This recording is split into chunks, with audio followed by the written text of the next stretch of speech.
আমারে বলেন যে আমি নাকি দালালি করি, সরকারের দালালি করি, কারণ আমি এইটাই, আমি আওয়ামী লীগের দালালি। সারা জীবন আপনাদের জন্য বিভিন্ন ভাবে প্রতিবাদ করে অনেক কিছু হারাইছি জীবনে। বাংলাদেশে ভালো মানুষকে তো আপনারা জন্মাইতেও দেন না, আপনারা বাঁচতেও দিবেন না।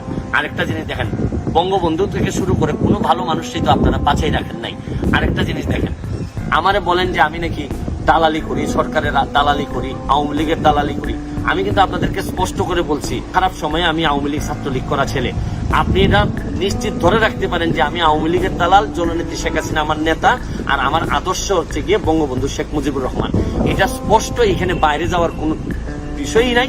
আমাকে যারা এটা মনে করেন গালাগালি দ্বারা কিচ্ছুই নাই, কারণ আমি এইটাই, আমি আওয়ামী লীগের দালালি। এর যে বাইরে যাওয়ার কোনো সুযোগ আমার নাই। এতে যদি আপনারা মনে করেন আমার পছন্দ না করেন, এটা আপনাদের ব্যক্তিগত ব্যাপার। আমি আপনাদের যে কোনো পছন্দ অপছন্দকে আমি সম্মান করি। তবে আপনাদের প্রতি একটাই অনুরোধ, আমার জীবনে সারা জীবনটা আমি শুধু মানুষের কাজে দিয়ে দিছি। ফুটবল থেকে শুরু করে বিভিন্ন কাজে মানুষের জন্য দিয়ে দিছি। আমার শত্রুর অভাব নাই।